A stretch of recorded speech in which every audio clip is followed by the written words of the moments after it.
Campaign is brought to you by BEFM, 부산영어방송.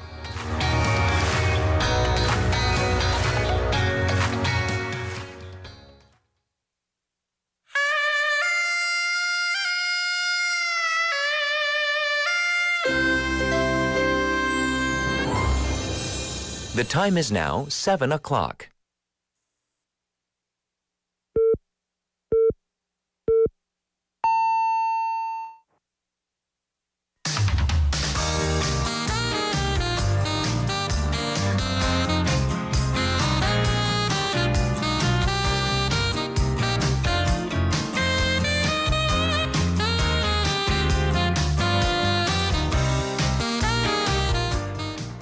The election is over and the results are in.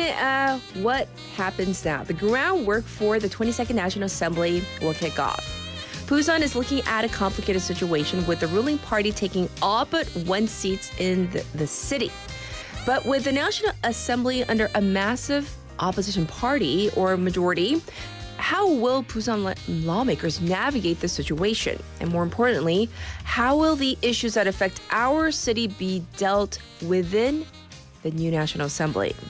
I'm Catherine. This is Morning Wave in Busan on Friday, April 12th on BEFM, 부산영어방송.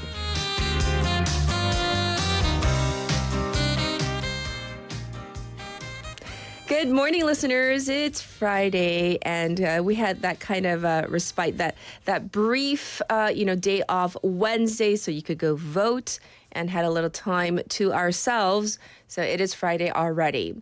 We are going to continue discussing the general elections, but bringing the perspective back to our city, Busan. One major issue for Busan that hangs in the balance is the decision of Parliament regarding the relocation of the Korea Development Bank, the KDB. Although the president pledged to do this during his campaign, the move actually requires a revision to the KDB Act by the National Assembly. The bill that is at the 21st National Assemblies, the current sitting assembly, will be automatically discarded with this new iteration of Parliament, with a new one that will have to be introduced with the inauguration of the next assembly. However, the fact still remains that the majority Democratic Party was opposed to the relocation, at least on the Central Party level. All Busan lawmakers from the Democratic Party pledged to make this happen, but there's a roadblock with the Central Party. But the electoral math is not much different in the 22nd National Assembly, and the Democratic Party's Central Party pledges for the election did not include this KDB move. So will this mean we're going to go back to square one with the 22nd National Assembly, with a new parliament? Or worse, are we going to regress back even further? We'll have to keep a close eye on this issue because this does definitely affect our city and ultimately you, the citizens of our city. Well, it's Friday and we've had such a long week, so let's have something fun and light for a topic today. We are going to ask you this. What is your favorite 노래방 singing room song? What songs get you the best score, on the scale of 1 to... I've never seen like a 0 or anything really low like that, but what gets you to that really best score or high score? And what songs do you advise against trying to sing? So it's all about singing and letting it all out today. 바쁘게 달려온 한 주. 오늘은 좀 가벼운 토픽으로 마무리하려고 하는데요. 여러분의 노래방 레퍼토리 최애 곡. 점수 잘 나오는 곡. 다를 수 있잖아요. 좋아하고 부르고 싶은 곡이랑 점수 잘 나오는 곡. 다를 거라고 생각합니다. 혹은 반대로 이거 부르면 분위기 망친다. 혹은 이거 절대로 부르지 마세요. 금지된 곡이 있을까요? You can send in your responses to BFM's live stream, live chat on YouTube, pound 9050. That's going to cost you 101. You can reach me for free on KakaoTalk or our app comment board. The various ways you can listen to our program are very similar. You can watch us, listen to us through the YouTube live stream, real time, right? You can watch on that platform. There is a plug-in feature. Also, you can listen to us through the Patbang app as well. Looking ahead to our Friday morning. So what do we have? We have Casey coming in for Foreign Press Highlights, Laura with What in the World for our special interview. Yes, I know the eclipse. The total solar eclipse has come and gone, but we want to know about the ins and outs of this because it's such an amazing phenomenon. People were like literally crying and laughing. There were so many people got emotional watching this, witnessing this. So let's find out what is so special about this total solar eclipse. So stay tuned for that. That's coming up in hour number 2, and I'll be back with today's headlines.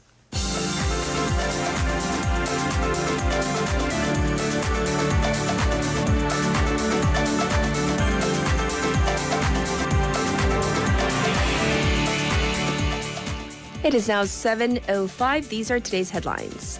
Ruling party leader and prime minister resign amid election defeat. People Power Party PPP interim leader Han Dong-hoon has decided to step down yesterday, taking full responsibility for election defeat. This follows resignations by Prime Minister Han Duck-soo and other senior secretaries.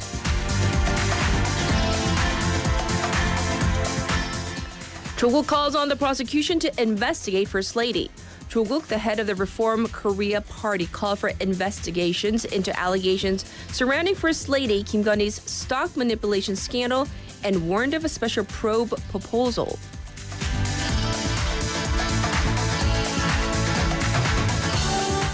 South Korea to reduce education university admissions quota.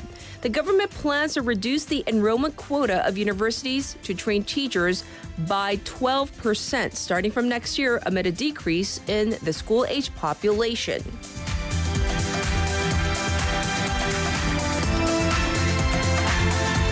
Kishida calls for America's pivotal role in security challenges. Japanese Prime Minister Fumio Kishida made a call to the U.S. Congress on Thursday for the U.S. to continue its pivotal role for global peace and stability, pointing to security challenges from China, North Korea, and Russia.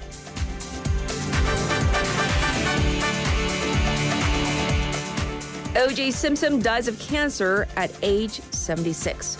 Orenthal James Simpson, or O.J. Simpson, rose to notoriety in 1995 when he was acquitted of the murder of his former wife, Nicole Brown, and her friend in a trial that gripped America. And these are today's headlines.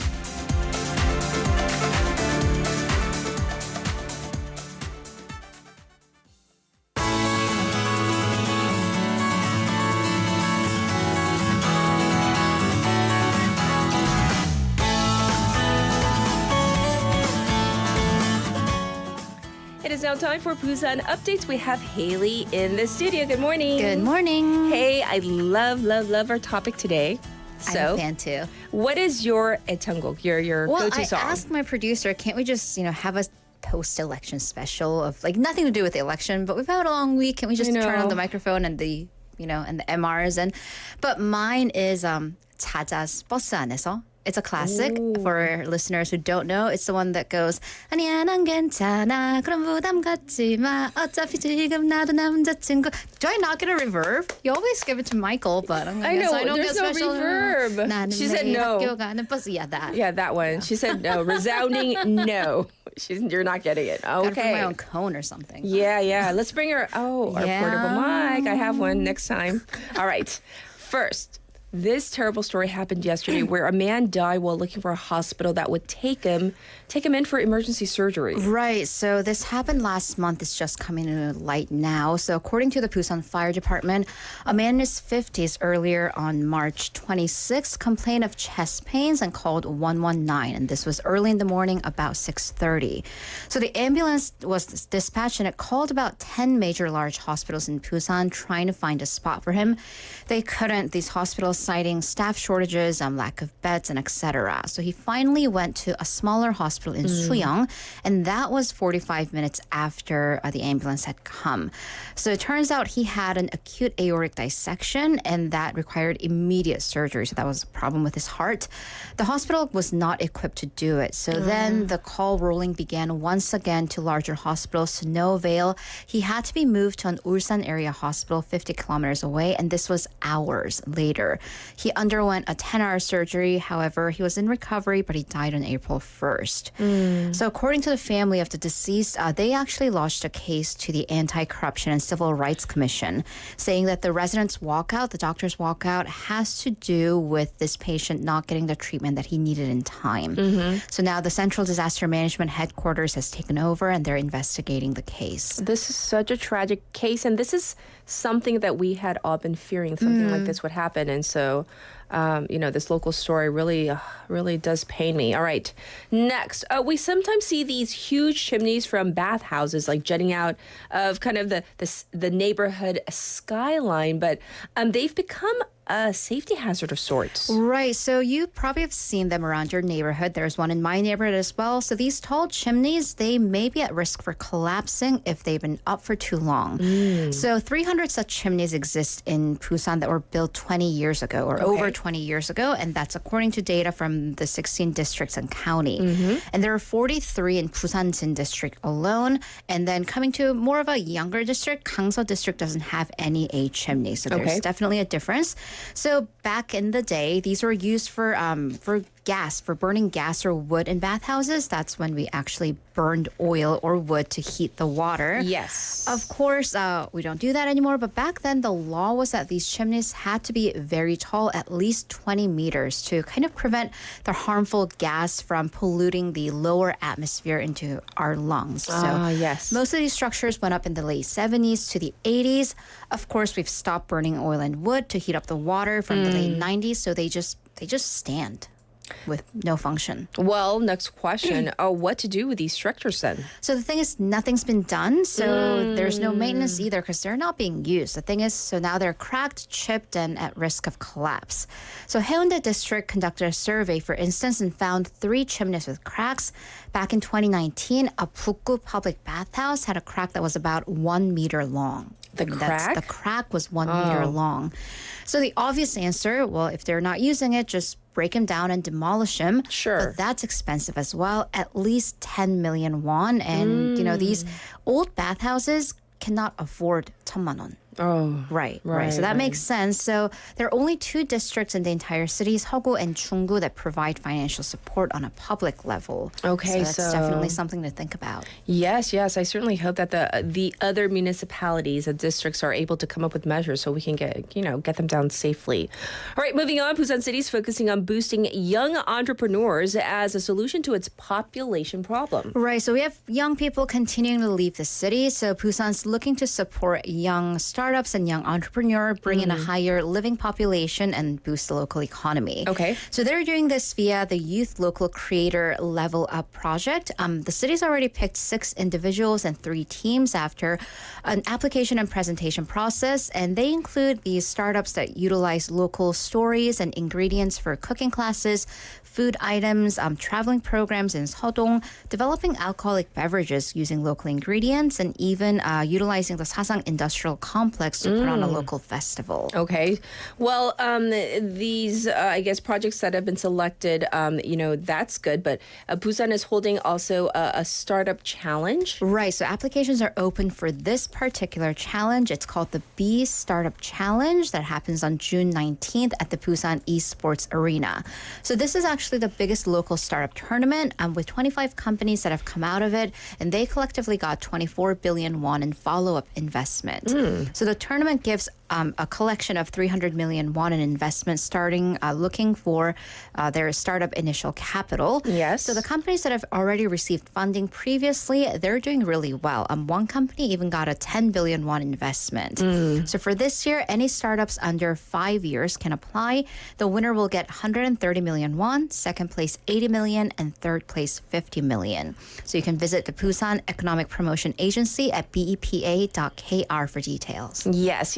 So lastly, let's go to excuse me, the city's tourism, where we have seen a big boost of Chinese visitors. Right. Not only Chinese visitors, but I've definitely been seeing more and more foreign tourists in the city. So the latest figures from Busan Tourism Organization, that's from February, it says that Taiwanese, number 1, second place Chinese, and third place Japanese visitors came to Busan in that order. Sure. And the BTO says that number of foreign visitors to Busan came to 140,000, and that's up by 107% from the same period last year. Okay. And that's almost, that's over an 80% recovery from the pre-pandemic era. And what was notable was the rise in Chinese tourists because nearly 21,000 Chinese nationals visited Busan in the month of February.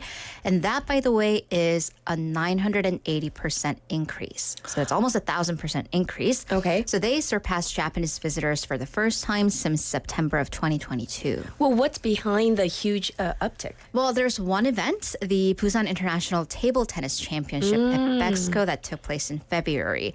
So the event actually had more foreign visitors than Korean nationals, and it raked in 1.2 billion won in just ticket sales alone, which goes to show the importance of these global events for the local economy. Indeed. I promise I'm okay. I have this frog in my throat. So thank you, Haley, for the updates. And now we're going to go to your text topic. It is Friday. We had such a long week and, all the election stuff going on.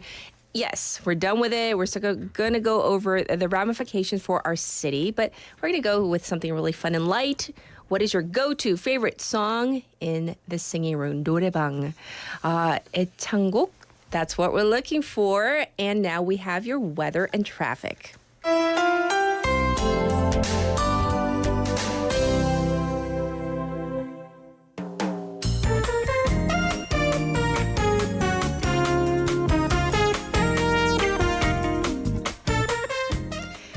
This is your traffic report at 7:16 a.m. on this Friday morning. It is slow on Runo Samsungdae로 from Myeongji Underpass to Shino Bridge.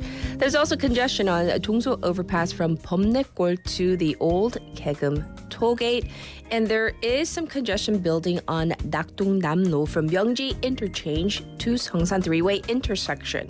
It is currently 10 degrees under clear skies. It's going to be a nice warm day with a daytime high expected to go all the way up to 22 degrees. But as you just heard, that's still a major gap. The beautiful spring weather will continue throughout the weekend with temperatures peaking going up to 24 degrees both tomorrow and Sunday. So yes, you're definitely going to need your sunscreen as you head out. And this was your traffic and weather.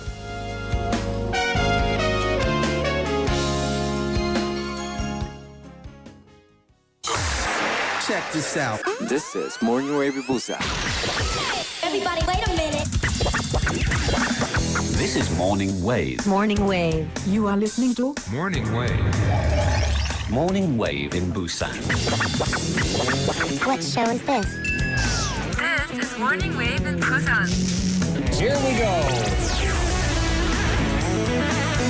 Morning Wave in Busan.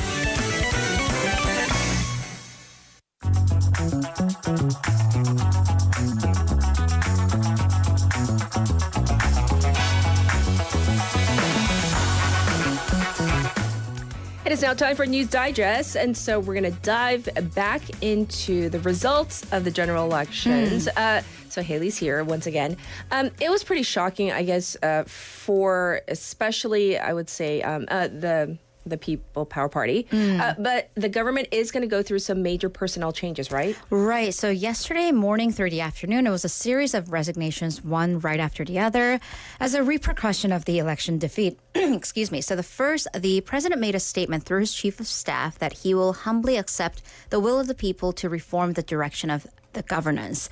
And this reform began with personnel changes. So first off, the Prime Minister Han Duck-soo handed in his verbal resignation to the president yesterday. Yes. And then basically the entire senior secretary line besides the National Security Council resigned. So that includes the Chief of Staff, Lee Kwan-sub, Policy Senior Secretary, Song Tae-yoon, Public Relations Senior Secretary, Lee Do-won, the State Affairs Secretary, Han Oh-sub, along with the Senior Secretaries for the Economy, Social Affairs, Science and Technology, technology. Yes, yes. I hear that the president also hinted at changing the way of governance, though. Right, so he conveyed this via a senior staff to the press, and that means that the president will attempt to cooperate and communicate more with the opposition majority party. In fact, the president actually, ever since his inauguration, has never met one-on-one with the DP leader Lee Jae-myung, whom of course was his rival during the presidential campaign. And the opposition side has criticized this as a lack of cooperation on the part of the president. Yes, and for the ruling party, its de facto leader, Han Dong-hoon, resigned as well. Right, so this is on course after an election defeat by any party leader. Han Dong-hoon announced his resignation, taking the full responsibility for the loss. So he held a press conference at the party headquarters yesterday, saying that he gravely accepts the will of the people and deeply repents for his and his party's actions. He did congratulate all the elected officials, including from the opposition parties, and asked them to carry out politics that fit the intent of the people. Also, he once again took full responsibility for defeat, and that was after a reporter had asked whether he thinks the party also shares a blame with the presidential office as well. So this is an abrupt end to at least this chapter of his political career, which began very recently but under such public spotlight. However, he didn't specify any plans on what he was going to do next, but he stated that whatever it is, he will always care for the country and keep the promise that he made, which hints at a future political career. Okay. But another political career came to an end yesterday. A prominent progressive leader, Sim Sang-jung, right? Right. So Sim Sang-jung, representatives of the Justice Party, she announced yesterday that she will finish her political career after the remainder of the term ends in the 21st National Assembly. Yes. So she stated that she couldn't gain her constituents' trust in her district, the 고양 덕양구, and most of all, her party suffered a resounding defeat as it gained no seats in the district nor the proportional representation seats. So she apologized to and thanked the people for joining her in this rough road of a third party. So this is actually the first time in 20 years that the Justice Party and all of its previous iterations has not been able to enter the National Assembly. However, she did emphasize that this is not the end of the party. Okay. So her name has been kind of a fixture in domestic politics for years, and it is worth noting her career. She was a prominent student activist during the 80s. She was starting to become a teacher at Seoul National University.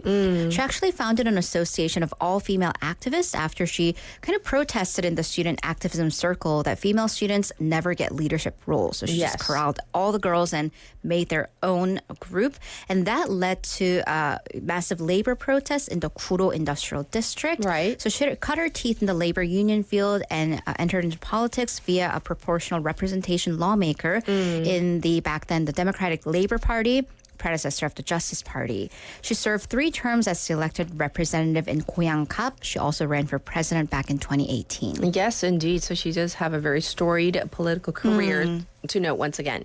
Now we're going to turn our attention to the new 22nd National Assembly. Big question. Who will lead the new parliament as the speaker? So 100% the new speaker will come from the Democratic Party, but who will that be? So this is an important role in the government because he or she will be the head of the legislative branch and the second highest ranked person after the president. Yes. So usually it comes from the most senior lawmakers. In this case, in the DP, there are 2 6-term lawmakers, Jo Jung-sik and Chu Mi-ae. So both are pro-Lee Jae-myung faction. Jo Jung-sik currently serves as the party's secretary general, co-chair of the Gyeonggi Election Committee, and he was the party's entire election chair during the presidential election. Okay. Chu Mi-ae led the presidential impeachment as the chair of the Democratic Party during the Park Geun-hye era, and she also served as the justice minister under President Moon Jae-in. However, while it is a very dignified, honorable position, it's also considered the last position that you will take in your political career. Final because stop. once, for one, you have to exit your party to serve in this role, and you pretty much retire after your term ends. Right. But interestingly, Chu Mi-ae is courting the role. However, she shows no signs of taking a back seat. So she said in a radio interview yesterday that the role of the National Assembly Speaker is, of course, not left nor right, but also it's not neutral either.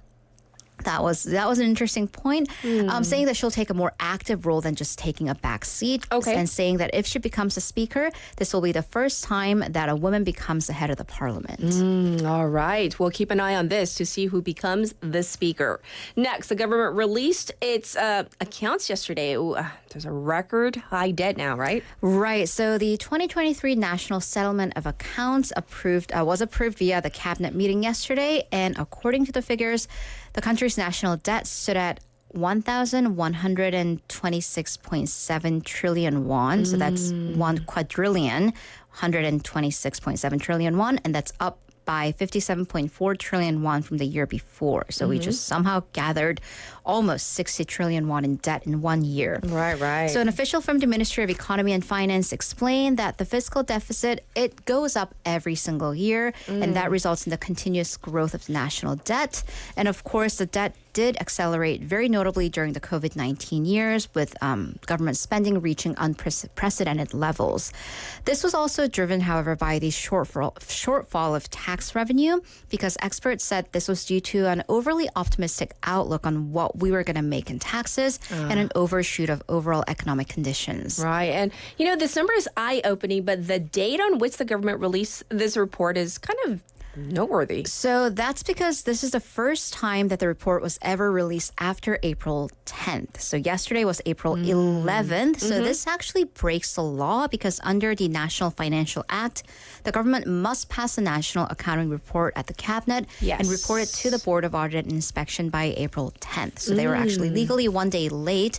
But conspicuously, this year, April 10th was the day of the election. So you kind of have to wonder if someone was afraid of some negative repercussions from having the record-breaking debt and how that may reflect. I see it on the election. All right. We're going to end it on a lighter note. The weather is definitely warming up, and it's camping season now. Do you camp? Are you a camper? I used to. We used to be campers. We brought all our gear from the States, and, we posted almost everything on that vegetable site. Oh, right. The carrot? Yeah, the carrot. Because I just don't want to rough it anymore. I like hotels now. So. Sleeping on the ground is It's rough. not for me anymore. Also, I went real camping with my friends back in the States. They're we were real natural camping. people, nature people, whatever they're None called. of this glamping. Mountain men, mountain women. And this was for spring break. We went, it snowed. Oh. And this was for spring break. And I'm gosh. and then we had to go to the bathroom in a hole. So I was like, that's not for me. So not for me, In a but hole. definitely for a great many. And Yes. I mean, I think in Korea, you don't have to go to the bathroom in a hole. They have bathrooms. It's so modern. You can't even call it camping. It's glamping. It's glamping. Everything is glamping. very glamorous. Yeah. So there's been a record high number of campsites in the country at 3,747. Of course, camping's been on a positive constant uptick from 2,300 back in 2019 up to 3,700. Oh. Gyeonggi province had the highest number at 890. Busan only has 13 campgrounds, but that's because many larger cities we don't have the land. What open space do we have for campsites? Although that little plot of land under Busanhang Bridge that's recently opened up as a campsite, because Busanhang Bridge is the one where the ramp goes circular 360 the degrees. huge one, yeah. And there's a plot of land right below that is now an official campsite. I hear registration and sign up for that is basically It's picketing. really popular. Right. So camping, of course, has been increasing in popularity during the pandemic as the most social distancing appropriate activity. And the Ministry of Interior survey shows that the number of campers went up from 3.9 million in 2019 to 5.2 million in 2021. Just a couple of years. Yeah. Yes. Well, for those of you who like to rough it, good for you. Not for me. All right. Thank you so admire much. them. I do, but Right. it just at this age, no, thank you. Well, we will check in with you in hour number 2. Thank you. See you in a bit. Yes. Today we're looking for not just your 애창곡, but songs that are going to give you a good score also, on that machine. You know which ones? The ones that have to do with a lot of shouting. I don't know about the ballads. Anyhow, here is 버스 안에서 by 자자.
이상적이야 네 눈빛만 보고 내게 먼저 말 걸어줄 그런 여자는 없어 나도 마찬가지야 이렇게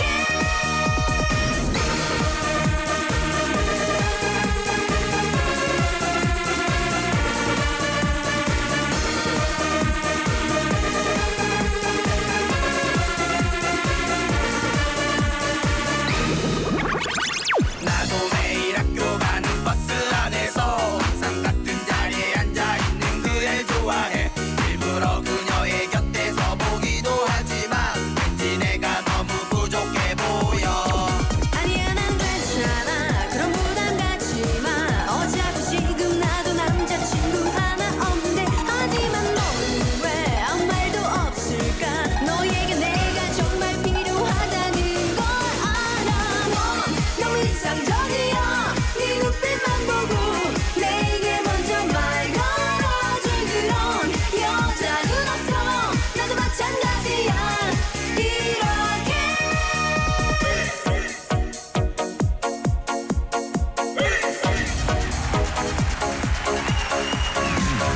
그렇게 쉬운 일도 망설이는 날씨만 네 모습 정말 무지무지 답답해 넌 너무 이상적이야 네 눈빛만 보고 내게 먼저 말 걸어줄 그런 여자는 없어 나도 마찬가지야 이렇게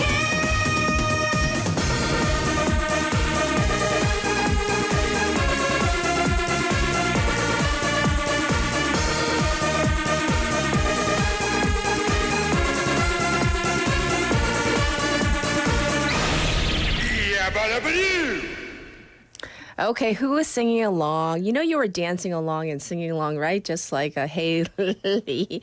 All right, it's now 7:31 on this Friday morning. We're going over the local issues that may face kind of a refresh, I don't know, renewal within the new National Assembly. Okay, so there's one thing, a painful thing that we got to talk about, the World Expo.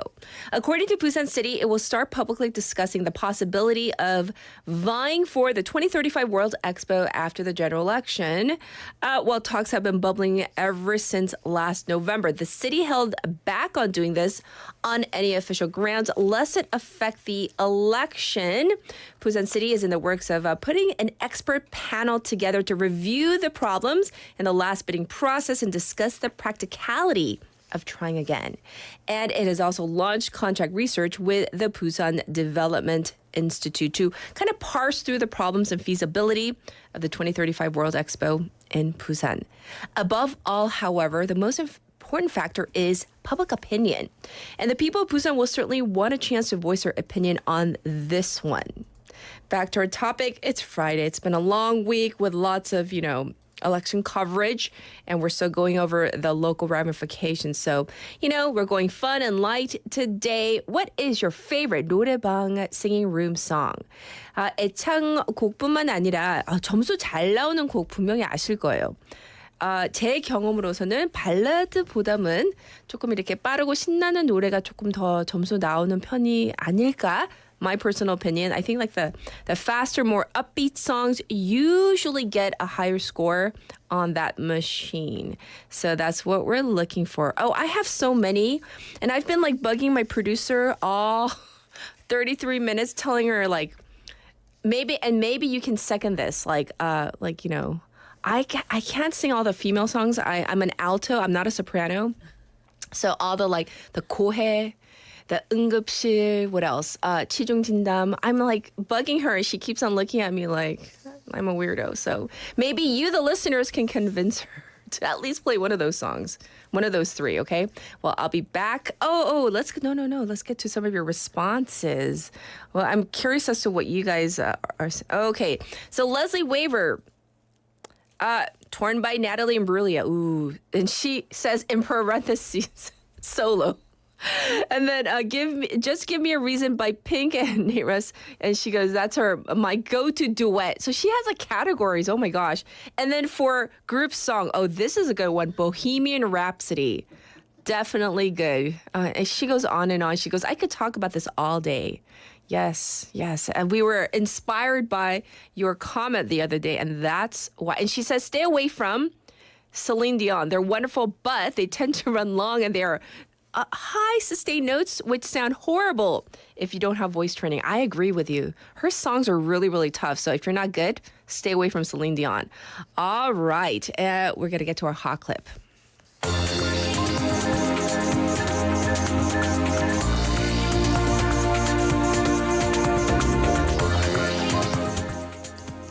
For today's hot clip, this is like the most spectacular trial ever held in Vietnam, befitting one of the greatest bank frauds the world has ever seen. So we're talking about a 67-year-old Vietnamese property developer. She was sentenced to death yesterday. So let's listen to the clip from Al Jazeera. On the streets of Ho Chi Minh City this week, a rare protest. Dozens of people gathered outside a branch of the Saigon Commercial Bank. Give us back our money, they chant. They are just some of the victims caught up in Vietnam's biggest financial scandal. At the People's Court of Ho Chi Minh City, billionaire real estate tycoon Trong My Lan was found guilty of embezzlement, bribery and violating bank regulations and sentenced to death. Earlier, state media had announced the court intended to give Lan the harshest possible sentence and make an example of her. The court said she paid bribes to government officials and controlled the Saigon Commercial Bank illegally through hundreds of shell companies. The court heard that Lan paid a bribe of more than $5 million to senior central bank inspectors. Lawyers for Lan can lodge an appeal. Vietnam has emerged as a global business hub and courted foreign investment, positioning itself as an alternative to China for foreign companies wanting to manufacture in Asia. But experts say cases like this can affect the willingness of corporations to do business here.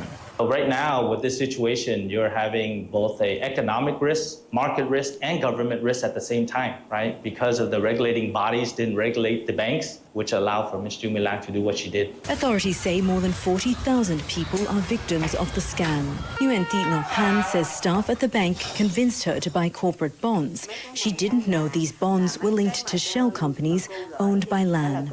Now, after working in a cigarette factory and as a street vendor for decades, she says she has lost her life savings of nearly $30,000. When I found out, I sat in a park and cried by myself. I'll die if I can't get my money back. I put each and every penny I had in there. I just want my money back. I don't care about the verdict. So as you heard in that clip, I mean, this is like almost unprecedented. But anyhow, Trong My Lan was convicted of taking out $44 billion in loans from the Saigon Commercial Bank. And the verdict requires her to return $27 billion. This is a sum prosecutors said may never be recovered. And some believe the death penalty is the court's way of trying to push her, to force her to return some of the missing billions. The thing is that, they had 104 boxes worth of evidence, a total tonnage, 6 tons of evidence. So all of the defendants were found guilty, and hence why this is such a huge issue. And this was your hot clip for today.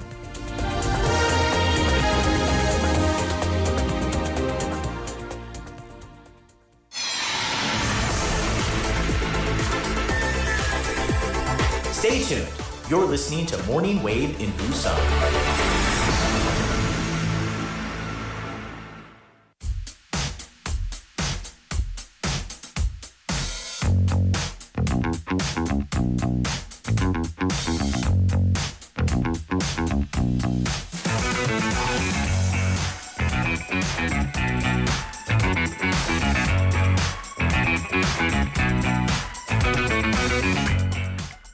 It is now time for KC and Foreign Press Highlights. Hello, hello. Good morning. How are you? Fantastic. Do I look fancy? You look like I'm selling something. What are you selling? Insurance? Pet Cars? rocks. Pet. No, Casey, no pet rocks. No. I'll talk about that a little bit. No. Okay, so what is your favorite song or like A favorite song? Like, do you go to the 노래방 at all? The singing room? Yeah. If it's going to be a particularly bad night, I'll end up at the 노래방. A bad night? Yeah, that means like Ooh. sunrise. Oh, sunrise. Oh, You go all the way. You go to all the 차s. Oh, like yeah. 1차, 2차 다 가세요. 오, Yeah. 달리다. 몇 Casey 차까지 달린다. 모르겠어요. Oh, hey, but so what song gets you like the best score? Yeah. Have you ever gotten 100? Of course. Of course. Listen to this voice. Okay. So No, yeah. I enjoy the 노래방. Which song? Wow. Any kind of like power rock ballad. Like? Or like Sweet Child of Mine, Guns N' Roses. That's Guns kinda, N' Roses. yeah. That's a good one. Yeah. Yeah, anything like that. Deep Purple, Highway Star. I'm dating myself. Yes. Yes, I was gonna say. Let's do that. Yeah. Yeah. All right, we're gonna dive into some stories about Korea from the perspective of international outlets. What do you have for us? All right. So the big thing this week, you might be able to guess. There was a lot of international news concerning an election that went on this week. Oh, just a little. So I decided to kind of pick a few headlines that I thought were interesting because you could talk about any kind of perspective on this. But one of them that caught my eye was from the BBC, which I think most people know is a UK publication. Yes. The headline was South Korea's president thwarted by a spring onion. So spring onion. Let's explain. Like, I know there are different ways. Okay, the whole 대파 thing in English. Yeah. Some people call them spring onions. Some people call them Green onions. Green onions. Yeah. Leeks. There's like they're slightly different. I'm not sure which one is which, to be honest. Do you know? For tepa, I go with leeks, and for the jokpa, I go with green onions. That's which just one? me, though. The jokpa, the smaller, the skinnier. thin ones? 그냥파? You know, like in the States, Yeah. they don't have the big, thick ones. Usually at the market, it's the thinner ones. Right. So that we usually call like green onions I or would say spring that's onions. green onions, yeah. Right. And then the bigger, thicker variety that is so prevalent here in Korea. Yeah. Like, I remember like buying just my green onions were usually thin, in the States. I remember seeing those things you could club somebody with. Right. And then like, It's then we huge. got, I don't know. So I call them, anyway, spring Those onion, you would call those leeks, yeah. Okay, Yeah, cool. the thick ones I call leeks. They call them spring onions, whatever. So. Exactly. Nobody knows what to call them except expensive. Right, that's true. So I'm going to give you a little bit from the BBC article. In February, the price of a single apple in Korea hit $7. Albeit at a fancy department store. Yes. Fruit is notoriously expensive here, but for voters who've been struggling with punishing grocery price rises, this crossed a line. Price rises, so British. Yes. In a botched attempt to address their concerns, President Yoon Suk-yeol visited a food market and marveled at how, quote-unquote, reasonably priced the spring onions were. The market in question was, in fact, heavily subsidized. Online outrage and mockery ensued, and the leader of one of the opposition parties exclaimed, "The president is going to be brought down by a spring onion." So, well, what is the BBC saying about what happened, what went down? They actually don't say whether that was the cause of the results of the election, but they do point out in the article why the results are so important. They said this defeat makes him the only president in South Korea's constitutional history to face an opposition-led assembly for the entirety of their single 5-year term. I was unaware of that. Right. And they say his authority's been severely weakened and he risks becoming what analysts call a lame duck. I think that's a commonly heard term in the U.S., at least in U.S. politics. Yes, because in Korea it's a single 5-year term. Right. And then so he has 3 years left of his presidency, and Right. he is still stuck with a opposition majority. So that's why. Right. The So whole lame duck. Yes. Yeah. So there, if you read that, you might be like, oh, well, this is going to be a tough remainder of his term. Or not, because as they point out in the article, those split parliaments are common in South Korea. Mr. Yoon has not once sat down with the leader of the opposition to seek compromise. Instead, he has resorted to his presidential veto to torpedo laws, as they say. And he has used his veto more than any other president since the 1980s. So maybe things won't be that much different for the rest of his term, but it does look like onions may be the story of the election because The Economist Can I give you the headline? Can I tell you what our listeners abroad are saying? And this is like a real feel measure of what's going on. Like William is saying, all we heard over here, meaning in the United States, about the election was that onion thing. Like, I mean, seriously. So seriously, this is like the international outlets are really like that's what they were reporting on. It was such a big issue. Right? This is The Economist, by the way, right? Which is another British publication. But The Economist focuses on the economy, financial issues, right? And their headline was South Korean voters and spring onions rebuke the president. So it's like it's a theme in international news, right? But this one was really particularly interesting to me because it told me some things that weren't I was not aware of that was going on. The Economist says it wouldn't be a South Korean election without a bit of spectacle. This year's campaign for parliamentary elections on April 10th featured one legislator expressing penance by shaving his head and riding around in a wooden cage. I was unaware. Another proving his authenticity by posing shirtless. Okay. And still more engaging in pre-recorded rap battles about policy during the vote. So it definitely paints a very lively picture of what happens this time of year. But they did say the campaign's main meme was opposition candidates waving pa, or spring onions. So they call it spring onions here as well, to mock Yoon Suk-yeol, the conservative president, after the whole thing at the supermarket. But the jibe became so popular that South Korea's election commission banned voters from bringing the allium. It's spring onions. Classified as an allium, yeah. Yes, to polling stations. I didn't know that was a concern. Yeah, no, it was banned. This is only something that would happen in Korea. I'm assuming, right? Like where I've never heard of this banning pa in the polling booth, but it was real this time. And they did say, The Economist also said this time there was the highest turnout for parliamentary elections in over 3 decades. So this was like a really big showing, and a lot of articles reported on that as well. Yes. So that was the top news, even internationally regarding Korea, right? Yeah, for sure. And another headline, I'll just give you this one shortly. I think it says it all in the headline. This comes from the U.S., from the Associated Press. South Korea's prime minister and top presidential officials offered to resign after election defeat. That is something you would never hear in the United States. I know. It's such a Korean or Asian culture. For some countries, that's how it is. Yeah, taking responsibility for, not being chosen, basically. Can you in the election. imagine in this state? I'm just saying, it would never happen. Can I show you what it would look like? Yes. Okay, so basically, if the prime minister is basically number 2 in South Korea, right? It would be like if the vice president of the United States offered to resign because there was a poor showing in her party for the congressional elections. Yeah. That would never happen. Nobody takes responsibility like that.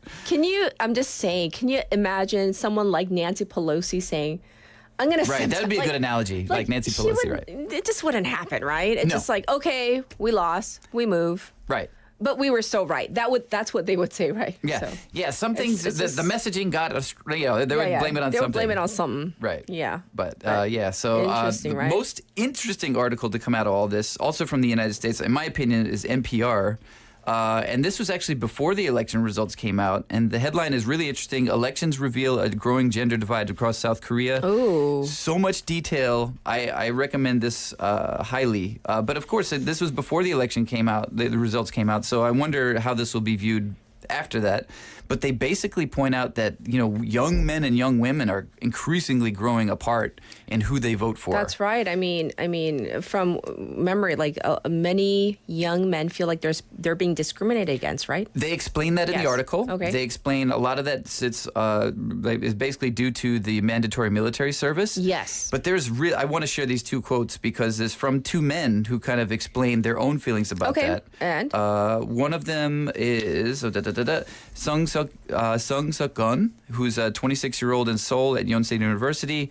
He identifies himself as conservative, but he says the current conflict is as much about generation as it is about gender. He says it's not like 20-something men are hurting 20-something women's chances.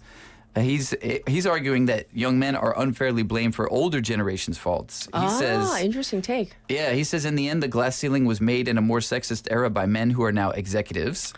Ooh. In today's South Korea, it's a harder place for both men and women as the standards for success have become higher and harder to fulfill.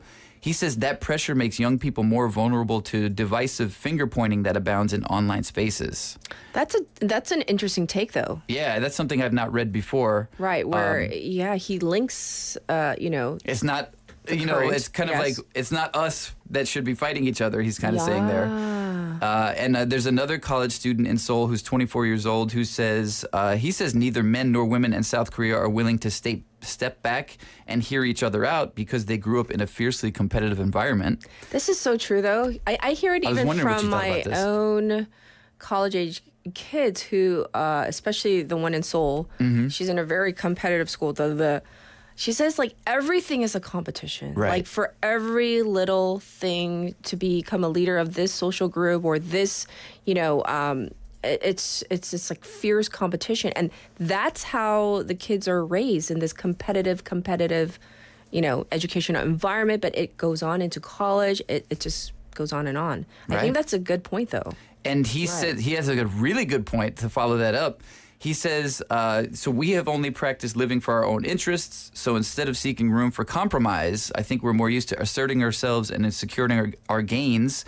And he says, so are politicians. So he thinks the conflict's gotten worse because politicians have abused that kind of situation to gain votes from certain groups. So that's this is young people talking to young people. Really good article. I highly recommend it. Yes, I really do want to read that. Thank you. Okay, next. back to my opening. Reality. Yes. Yeah. Okay. All right. So have you ever heard of a pet rock? I've heard of, like, what was that thing that was back in the day? I think I can say it because they don't have it. Chia. Does that ring a bell? Oh, the chia pet. Yeah, chia pet. Like, I've heard that of was, when I was young. That was a thing, right? It was where you, like, it looked like a rock and you grow a plant on it. And it's. Yeah, like that I remember. That was like 80s. That was the 80s. Yeah. If you go back to the 70s in the U.S., the no? pet rock was a thing. Where this guy just had this idea. He was an ad exec, and he's like, I'm going to sell pet rocks. He sold about 1.5 million of them for about $4 each. So, cha-ching. But it was a joke. Why were people buying rocks? It was a joke gift. I know, but still, that's terrible. Well, it's becoming a thing in Korea because according to Business Insider, South Koreans are dealing with burnout and loneliness by getting pet rocks.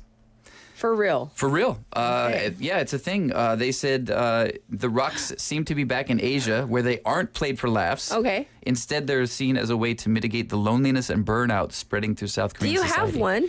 Do I? Yeah. No. Why would you think I have one? I don't know. Do you have one? Out? She says no. But if you check out the ticking and the talking, you'll see a lot of people. I just watched some from this article. There's links in there. You can see somebody decorating their pet rock. They give it a bath first, draw a smiley face, make it a hat. I have a message. Yes. William in California says, Kat, we had pet rocks being dropped off at the animal shelter in the late 1970s. Yeah. Pet rocks were like a thing in the 70s. Okay. But now they're a thing here. Check this out. There's other videos where somebody unboxes them and you can see.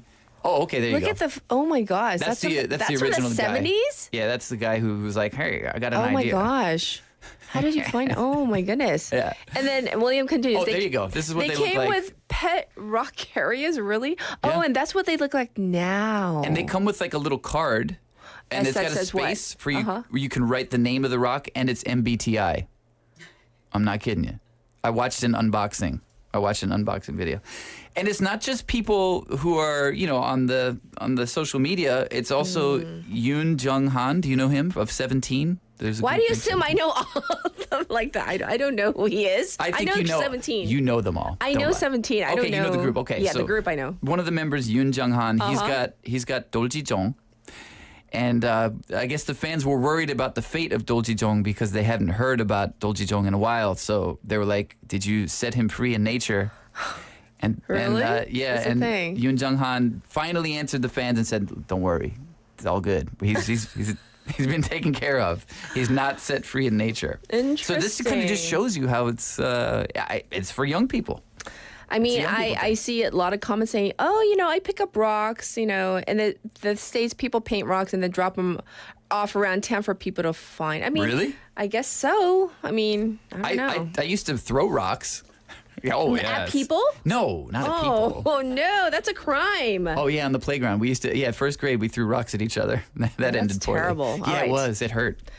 Well, we're going to leave it on that note with a big question mark about Yes. pet rock. Check it out. All right. Well, we'll check in with you next week. How about that?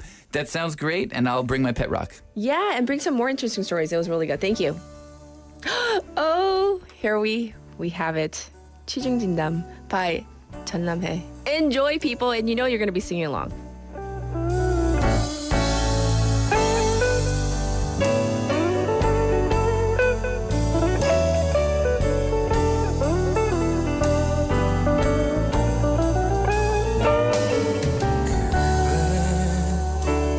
난 취했는지도 몰라 실수인지도 몰라 아침이면 까마득히 생각이 안 나 불안해할지도 몰라 하지만 꼭 오늘 밤에 해야 할 말이 있어 약한 모습 미안해도 술김에 하는 말이라 생각지는 마 언제나 네 앞에 서면 준비했었던 말도 왜 난 반대로 말해놓고 돌아서 후회하는지 이젠 고백할게 처음부터 너를 사랑해왔다고 이렇게 널 사랑해 어설픈 나의 말이 촌스럽고 믿어도 그냥 하는 말이 아니야 두 번 다시 이런 일 없을 거야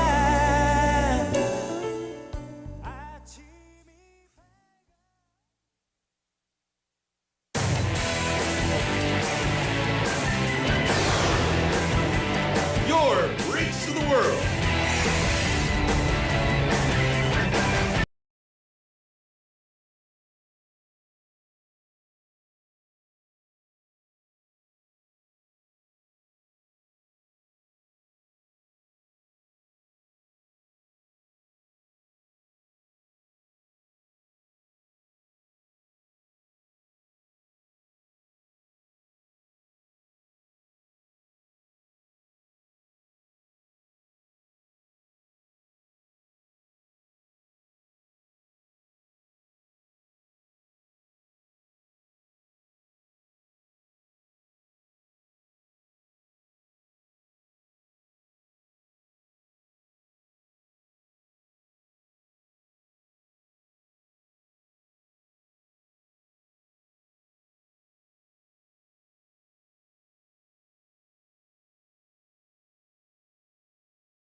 앞뒤 좌우 살피는 습관으로 어린이가 안전한 도시를 만듭니다.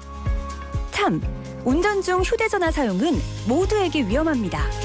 우리 모두를 위한 교통안전, 나부터 실천하면 모두가 안전해집니다.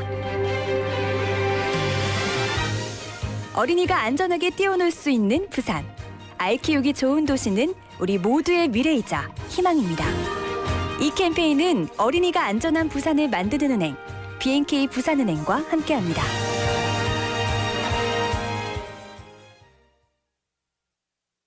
The weather is so nice today.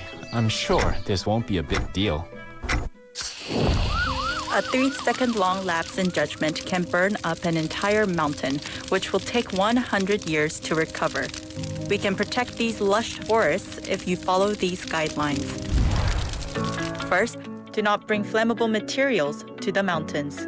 Second, do not cook or camp in the mountains. Third, do not litter cigarette butts. Your small actions are the first step towards protecting the beautiful forest. This campaign is brought to you by BEFM 부산영어방송. 보이스피싱에 눈을 뜨시오. 공약미를 대출해드릴 수 있을 것 같아요. 근데 수수료를 좀. 보이스피싱 전화 올 땐 전화 끊고 확인하기. 실장님의 계좌가 금융범죄에 연루되었습니다. 기관 사칭 사기 전화 112로 신고하기.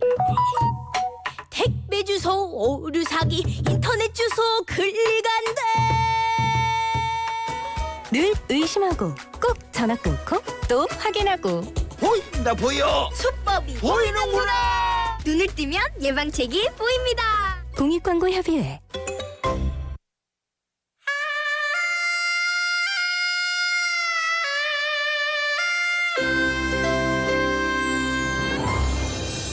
The time is now 8 o'clock.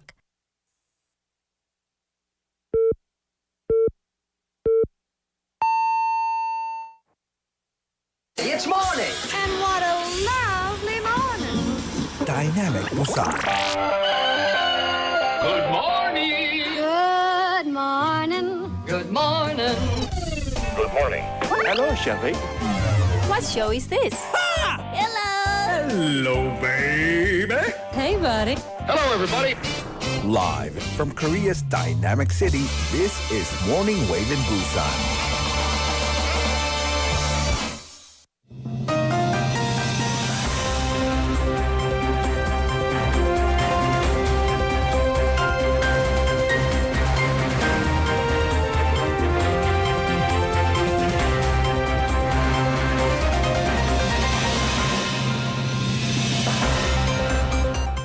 It is now 8 o'clock. This is news highlights. Ruling party leader and prime minister resign amid election defeat. People Power Party PPP interim leader Han Dong-hoon has decided to step down as of yesterday, taking full responsibility for election defeat.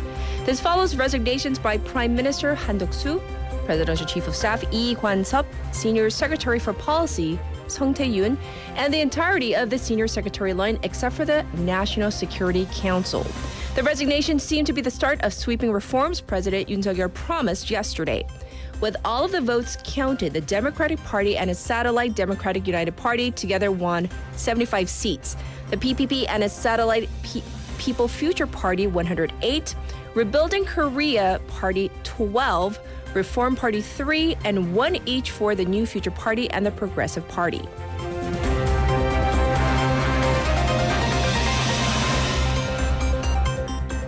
Cho-guk calls on the prosecution to investigate First Lady.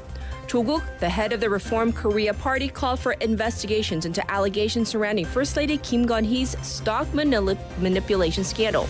This comes the day after his party won 12 proportional seats just a month after its launch, making it the third largest party in the National Assembly. Speaking in front of the Supreme Prosecutor's Office, Cho said that if prosecutors don't follow people's order, he will push for a special probe proposal on Kim as soon as the National Assembly opens after consultation with the Democratic Party.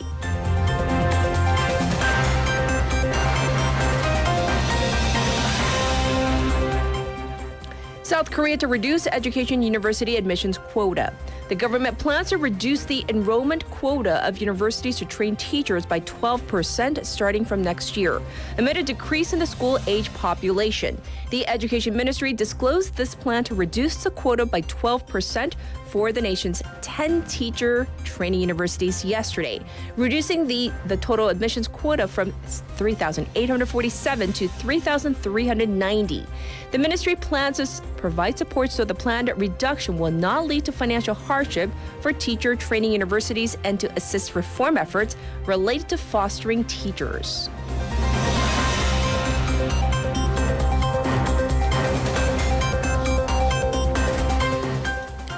Kishida calls for America's pivotal role in security challenges. Japanese Prime Minister Fumio Kishida made an emphatic call to the U.S. Congress on Thursday for the U.S. to continue its pivotal role for global peace and stability, pointing to security challenges from China, North Korea, and Russia. Kishida pointed to North Korea's nuclear and missile program posing a direct threat, military challenges from China, and the brutal war of aggression from Russia. The speech comes as Kishida and U.S. President Joe Biden announced a series of cooperative measures, including a joint development and production of weapons.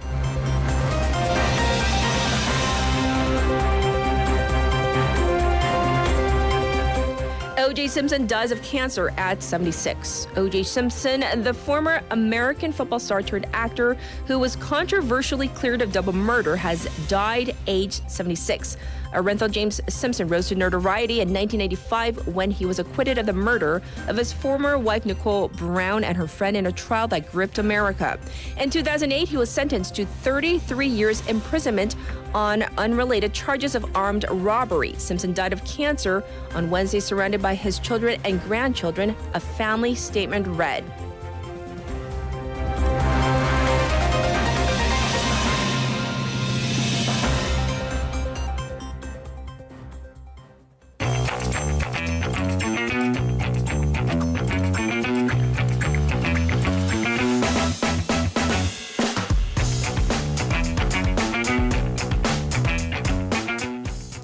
It is now time for Issue Wagelwaggel. We have Haley here. Good morning. And by the way, before we go on, I do want to make a correction to the news. So it's actually the Democratic Party and the Satellite Democratic United Party together won 175 seats. So I just wanted to make a correction before we go on. And now we're going to turn to Issue Wagelwaggel. Yes, indeed. So we're actually going to continue on with the election. Yes. Because it's the biggest story in the country right now.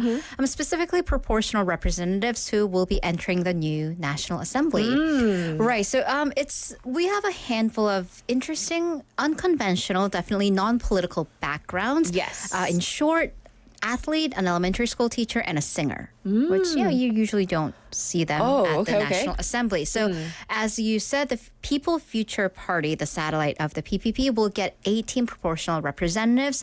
And at the number one spot of this list is attorney Choi Bo-yoon, who has a disability and served as a human rights executive. Number two spot goes to the head researcher from Hyundai Steel, who defected from North Korea. And also along the line of 18, one of them is Jin Jong-ho, known as the Olympic gold medalist sharpshooter. Yeah, right. we all recognize him from various Olympics or even TV shows. Yes. And then for the Democratic United Party, the DP satellite has 14 seats. Their number one spot is Seo Mi-hwa, who's a former executive at the National Human Rights Commission. She's blind. And then they have a former elementary school teacher, Baek Seung-ha, and Seoul National University medical professor, Kim Yoon. Going to the Joguk Party, the Rebuilding Korea Party has a former Justice Ministry official who called for prosecutorial reform, very much in line with his whole party stance. I see. Joguk himself in number two spot. And then Kim Jae-won, not a familiar name, but maybe our listeners will recognize her name, who goes by Leah as her stage name. She's a Korean singer. She actually has an interesting political history, having been a supporter of Park Geun-hye back in 2012 when she was scrutinized for a campaign appearance where she actually yelled like Park Geun-hye 만세, like hooray Park Geun-hye. Oh. And then she said in an interview yesterday when questioned about this, back then she said she actually didn't know anything about politics, nor she voted much at that point, her words. But an older singer told her that you'll get a lot of work if you do this. So she did. That's interesting.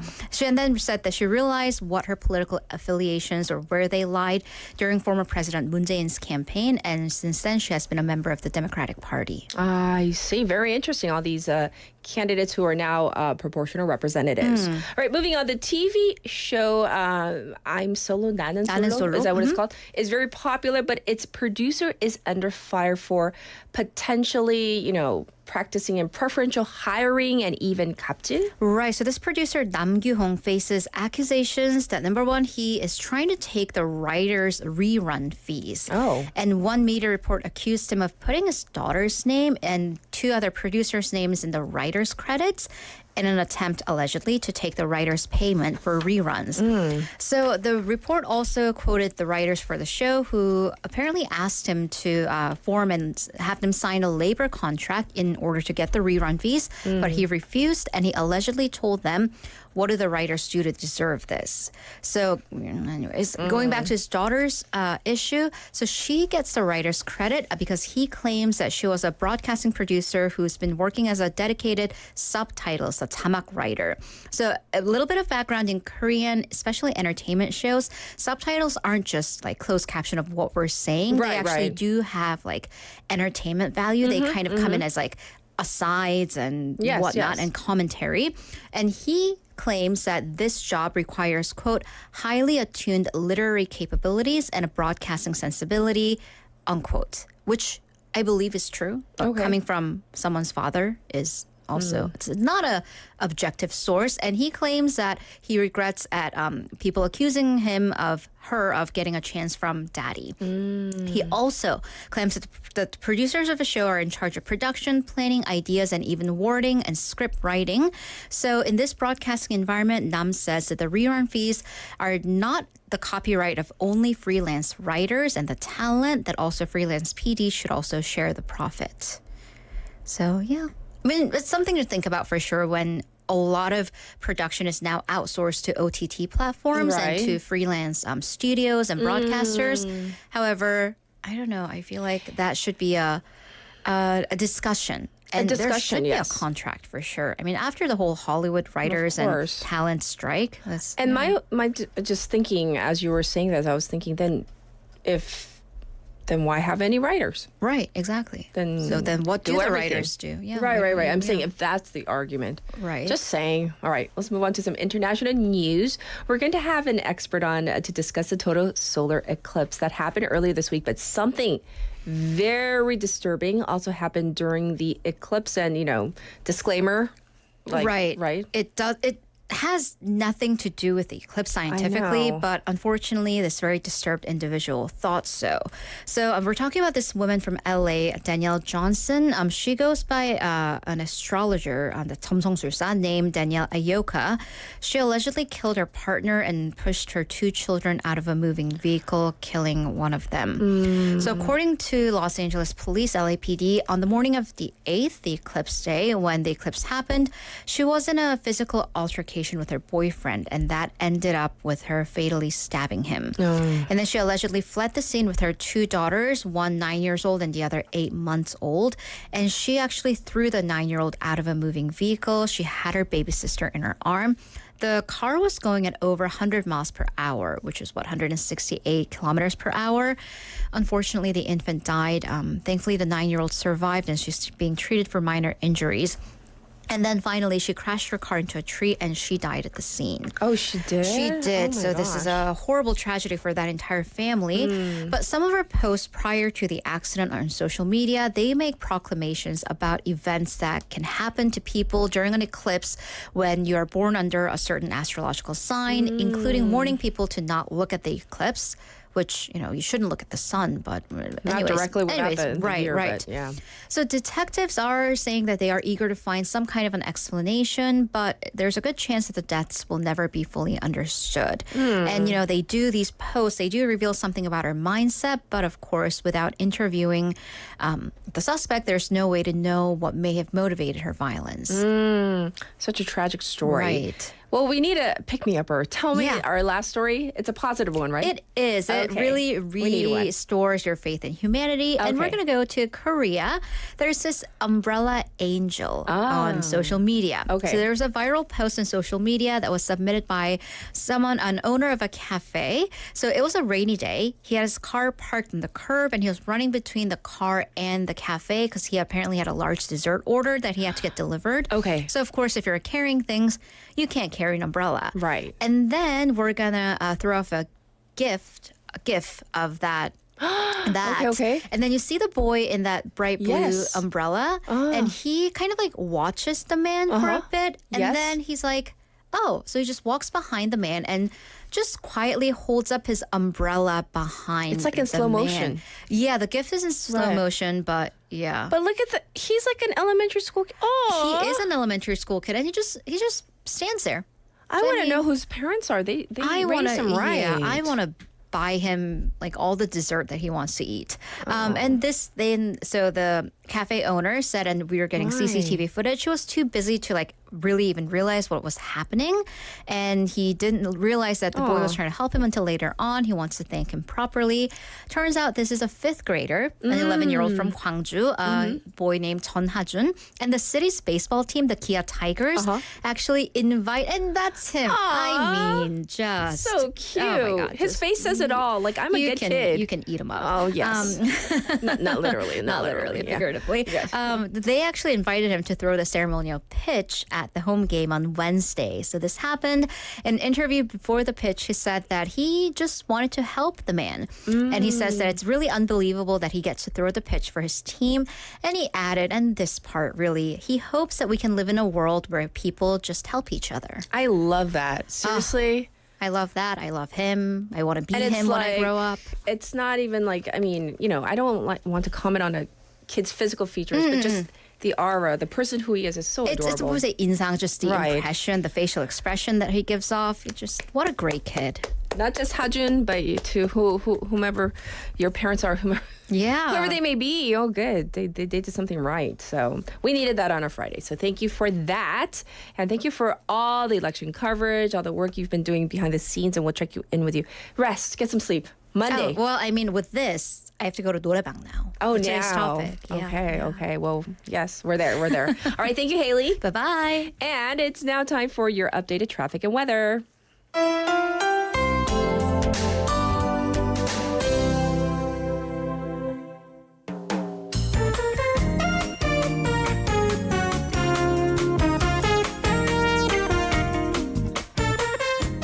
First up for your traffic report, I do have 2 accidents to report on. They've been cleared up, but they're both causing some backup. First up, an accident on Shinseonro from Daeyeon Overpass to the Shinseondae Underpass. Right past the Daeyeon Overpass, there was a collision between a cargo truck and a car. And there was another accident on the Namhae Expressway towards Suncheon right after Naengjeong Interchange. They're both, those areas are backed up right now, just to give you some clarification. There's also congestion on Byeongno from the Wondong Interchange to Suyang Tunnel, and also on Gwanmun-daero from Chwacheon Overpass to Pier number 5. As for the weather, the temperatures are climbing. We're currently sitting at 12 degrees. We're due to hit like 16 degrees by the time we get off air at 9 a.m. It's going to be a nice, warm spring day with a daytime high expected to go up to 22 degrees Celsius. However, oh goodness, tomorrow and on Sunday, we have an expected high of 24. So nice. This was your traffic and weather.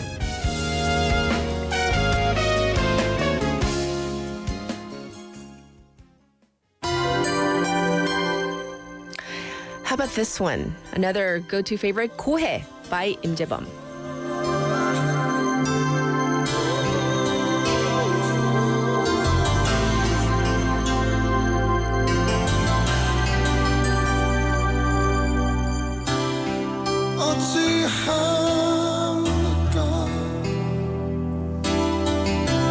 어떻게 할까요? 감히 제가 감히 그녀를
오늘 고수님 뭐 잘못 드셨나요? So funny today. All your comments. You're killing us with your comments. That was Im Jae-bum, for those of you who are not familiar with his songs. And he's just, an amazing singer. And one of the top songs, was it Michael that mentioned? You remember we went through like that top 10 go-to songs at the 노래방? Definitely up there, I'm sure, on the charts. All right, so that's what we've been asking you for, because we've had a long week with election coverage and election talk. And so today, simply put, your go-to 애창곡 at the singing room. Also, what gets you the best score and what are the songs to avoid? So looking at most of your comments, I think we can generally agree that the upbeat songs are probably easier to score a higher, score on the little machine. And the soft ballads, they're kind of tough, right, to get 100 or anywhere close to that score. So I do thank you. And I was looking through all of your song choices, and definitely, I see ABBA, I see Fleetwood Mac, ooh, and Journey. Oh, Journey, those are some good ones as well. And the Fugees, Killing Me Softly. That's a good one. With Chae Yun-jung Waver saying Wham's Freedom. How about any of I don't know, we have a little thing with our, family. We always end it with Psy. One of the upbeat Psy songs to kind of end it on a high note. That's just our family tradition. So thank you so much for all of your comments on this Friday morning. But we're going to get to our special interview, and I'm so excited to talk about the Eclipse. So I'll be back in just a moment.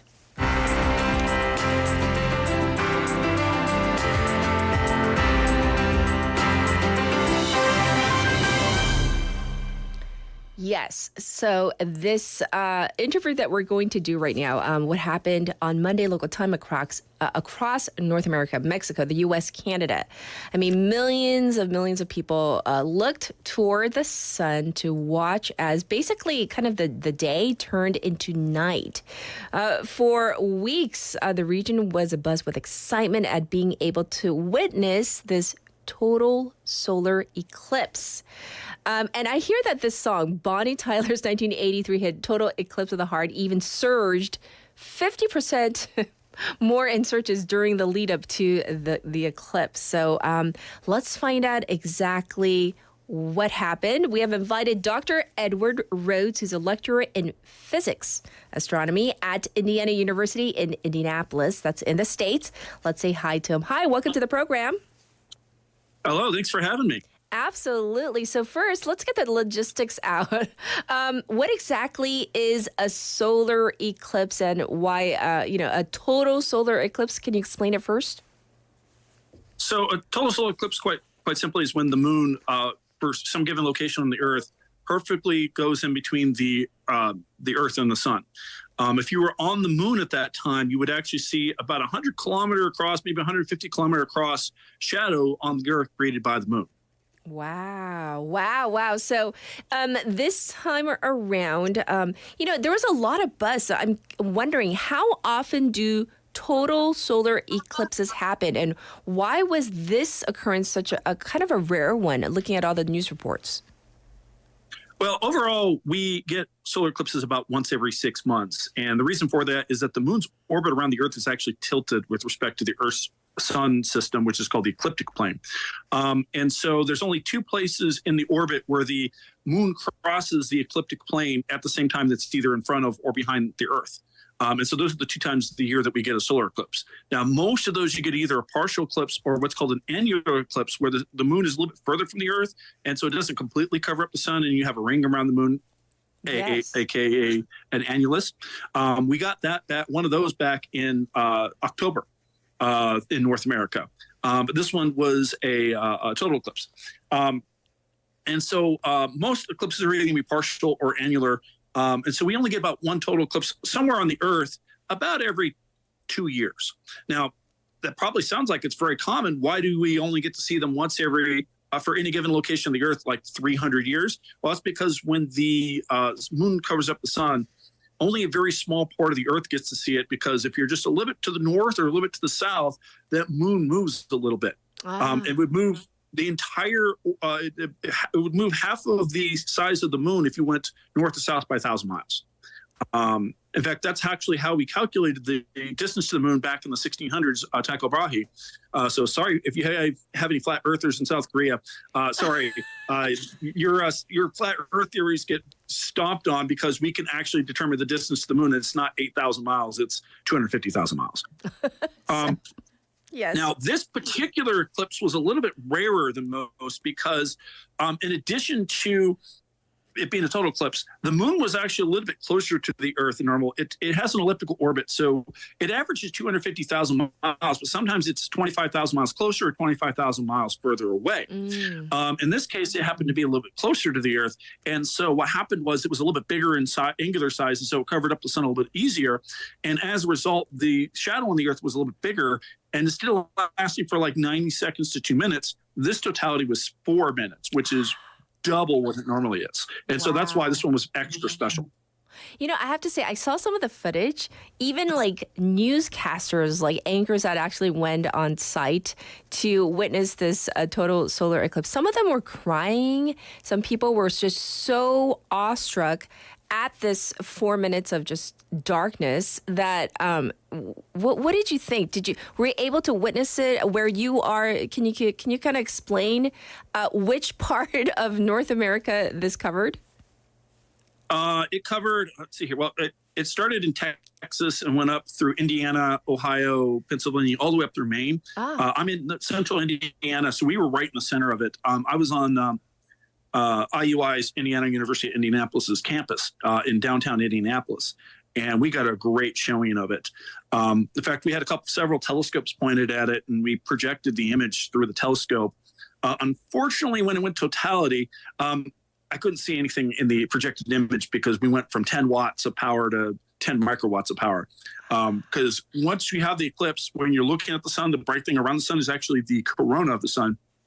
It's the upper atmosphere of the sun, which is 1,000,000 times dimmer than the photosphere, which we consider the surface of the sun. I see. So what were some of the reactions of just maybe even lay people around you? Because, you know, obviously you're an expert, you're a physicist, but I'm kind of curious as to what the atmosphere was like.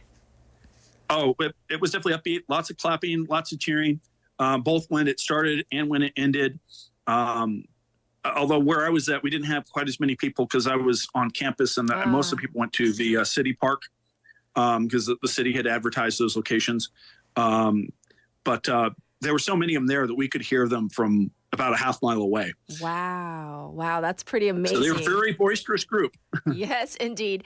And so I hear, is this true? Like some people had difficulty even getting like the proper eye gear to be able to gaze at this phenomenon. Can you explain why you would need such eye gear, protective eye gear? Okay, so the problem to look at the sun, it's a surface brightness issue. The per unit of area of the sun is so ridiculously bright that your eyes just can't handle it. And it can actually sort of like give a sunburn to your retinas. You don't want that. So what you need to do is either spread out the light or decrease the light. So the eclipse glasses, what they do is they block out a large portion of the light. And so that makes it safe. What we did with the telescopes is we projected the image so that the image, instead of being really tiny, was about 6 inches in diameter. And so that light was very, very spread out, so it was safe to look at. In fact, Galileo most likely used that method to research the sun back 400 or 500 years ago. I see. And so there's other methods to do that, like a pinhole camera and other ways to do this, but they all either block light or they spread the light out. Is it true that NASA launched rockets into the solar eclipse path? And if so, like, what's the significance of this? Yeah, they actually did it back in October also as sort of a test. Okay. I had to read up on this one, but it's very interesting. What they were doing is they were testing the ionosphere, the upper layer of the Earth's atmosphere, which basically runs right up into space. And so there's a lot of high energy particles like solar rays and cosmic rays and solar winds that are charged particles that run into the atmosphere and basically charge the upper atmosphere. And this can create problems for communications. And so what they wanted to see is what kind of perturbations you'd get during the eclipse when you're blocking out the photosphere of the sun and possibly blocking out part of the solar winds, or the solar winds are going around the moon. And so they saw a very interesting sustained pattern when they did it back in October. And so they did again. I don't know what they've discovered for this because, obviously they don't have their data out, but that's what they were testing. They were testing the effects of the solar eclipse on the upper atmosphere. And what have astronomers learned from these eclipses? Why are they kind of still important to study? Well, it does help us study the chronosphere, the corona of the sun, because, like I said, the corona is a million times dimmer than the rest of the sun. And when you block out the rest of the sun, it makes it a little bit easier to study the thing that's left. And that's kind of important because we don't really completely understand how the corona works. And the particles in the corona have very, very high energies, and we're not completely sure why. We think it has something to do with magnetic fields and breaking of magnetic fields and energy transfer using magnetic fields. But in addition to that, solar flares, but more importantly, supersized solar flares called coronal mass ejections can go through the corona and to us, and that could cause some big damage for us human beings on Earth, namely to our electrical grid system and to our satellites. So it's good to understand and study the corona. We actually have a spacecraft now in the corona. It's been there, I think, for about a year now, studying the corona. But this gives us a good chance to take spectrums and study the corona in a way that we normally wouldn't be able to do because the rest of the sun is just so bright, it just blurs it out. So you mentioned that they're not that uncommon, these eclipses. So when's the next one? And maybe if you know, I know I'm putting you on the spot, like maybe here at I looked this one up. Yes. The next eclipse worldwide is going to be an annular eclipse on October 2nd that is going to go through the Pacific, Chile, and Argentina. It's going to be an annular eclipse, so it's not going to be a total eclipse. The next eclipse after that will be Mars, so really you get one every 6 months. It's going to be a partial eclipse that goes through Europe, Asia, and North America. The next total eclipse is going to be August 12th of 2026. It's going to go through parts of Russia, Greenland, Iceland, and Spain. The next eclipse in South Korea is going to be a partial eclipse on June 1st, 2030. So you got about 6 years for that. It'll be a partial eclipse. It'll be an annular eclipse that goes through China, Russia, and Japan, but you're just going to get a partial. The moon will be too you'll be too far south for that. The next total eclipse that you're going to be able to view in South Korea is on September 2nd of 2035. 2035? Are you really? Well, keep in mind that you've got a circle that's 100 miles that goes through maybe a third of the Earth. Right. And so, you think of how big the Earth is, that 100 miles that then tracks, it's a very small portion. Most of the world, when we get these eclipses, only get a partial eclipse. Yes. I've seen numerous partial eclipses. We had one here in Indiana 7 years ago that was about 95%. Unfortunately, it was the first day of classes for our university, so I couldn't cancel my classes that day to drive 200 miles south to see the totality. So this Monday was my first totality. Wow. So it's very exciting. So rare. So thank you for sharing your enthusiasm with our listeners, of course, your knowledge as well. But thanks for joining us today, Dr. Rhoads. We do appreciate it. Glad to be here. Absolutely. This was Dr. Edward Rhoads, once again, everybody, where we talked about this total solar eclipse and the reactions. Now we kind of get a better understanding of why people were so excited and kind of even moved by this phenomenon. So 2035, I don't know. Am I still going to be on air? I might have retired at that point, but we'll see. We'll see. Anyhow, let's get to our next song. Here it is, Dancing in the Moonlight by Top Loader. We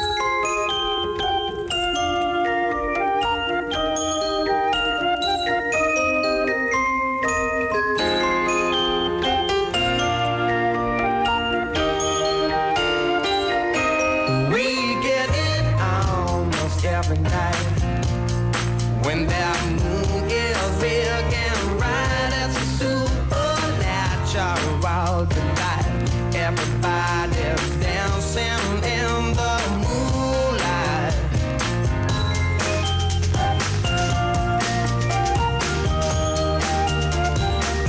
Everybody here is out of sight.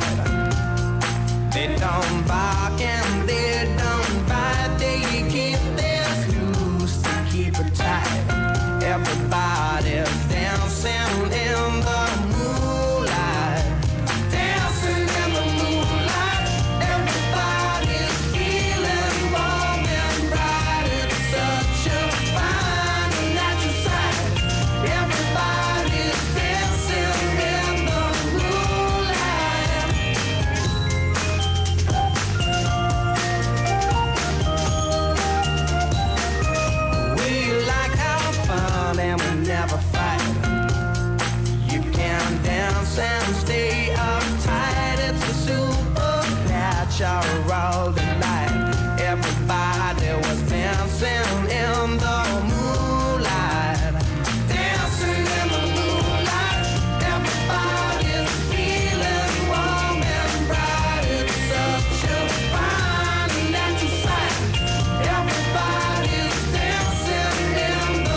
now listening to the world's most reliable morning show, Morning Wave in Busan with Catherine. Text in to BEFM #9050 for 101. You can also reach us for free through our YouTube live stream or on Kakao Talk. Begin your morning with Catherine, and don't forget to reboot your day after lunch. Stay tuned for Steve Hatherley Reboot every day from 2 to 4 p.m.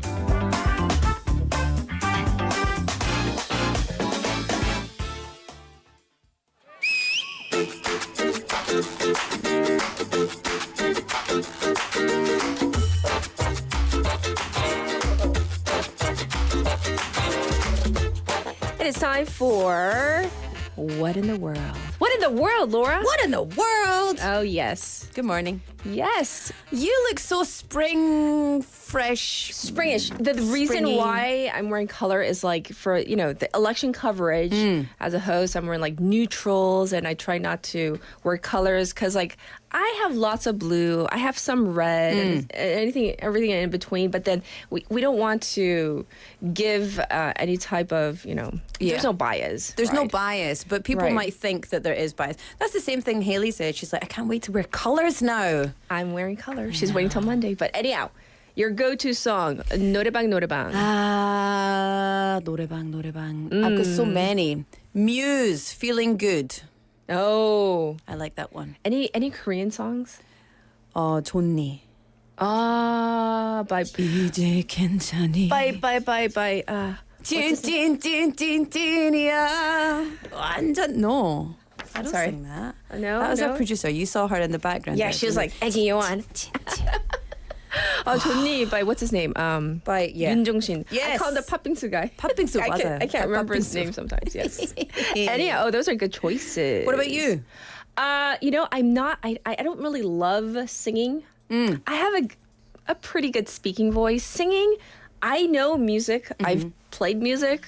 I was in my church choir for I don't know how long, thanks to my mother. But I'm an alto. I'm not a soprano, so I can't really hit the high notes. So I prefer singing guy songs because even for the Korean singers, like generally speaking, they kind of hit some high notes, right? Yeah. So it's like right in my register.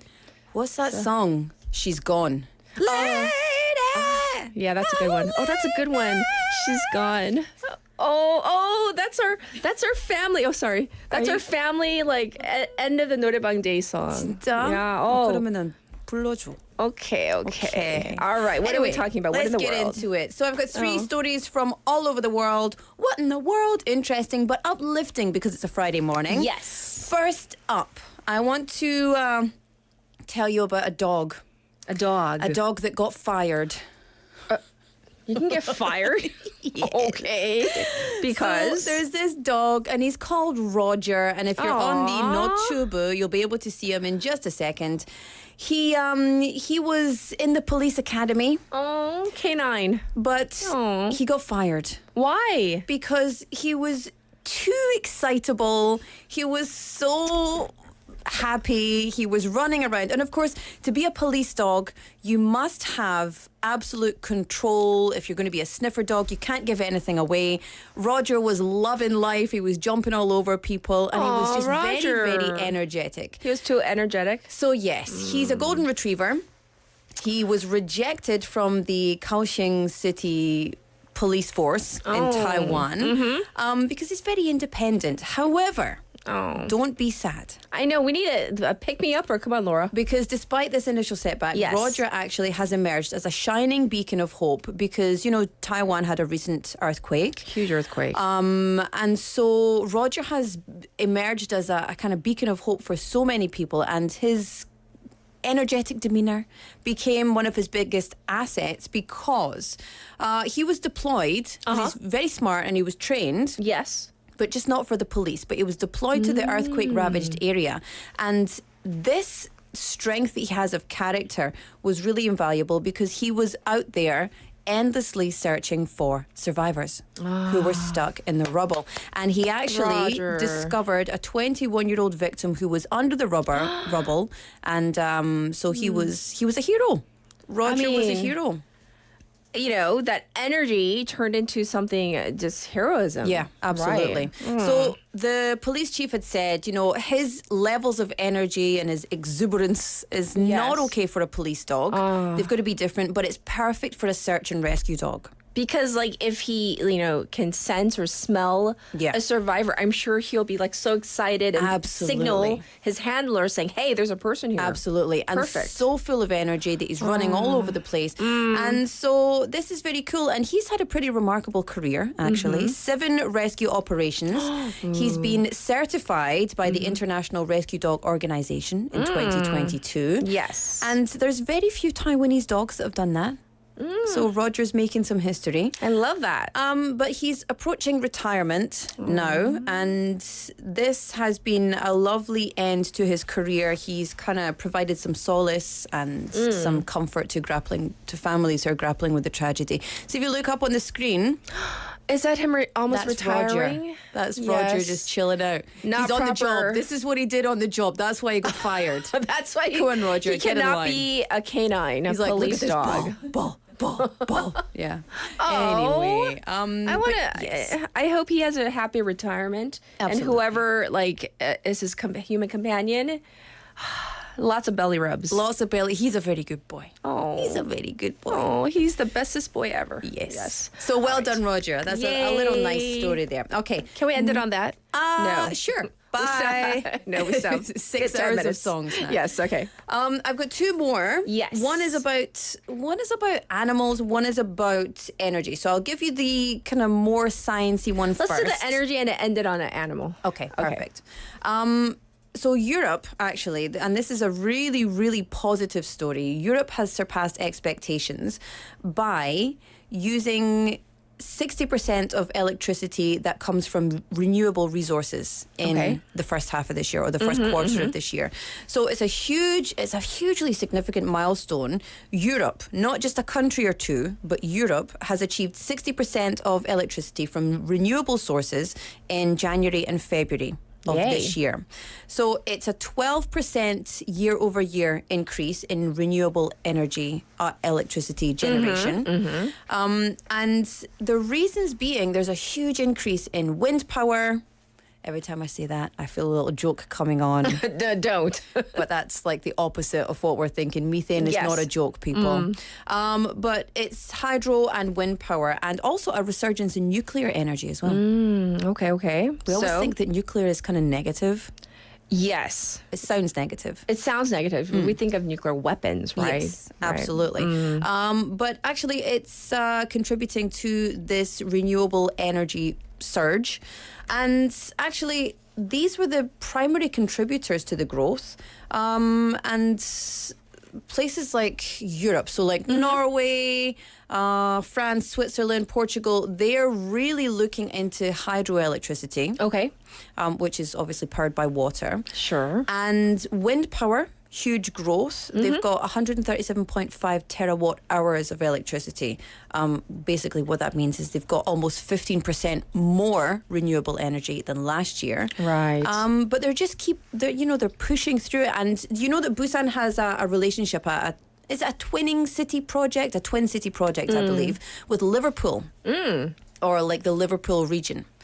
And Liverpool is currently planning to build the world's largest tidal power project, which would be like just a super house of renewable energy as well.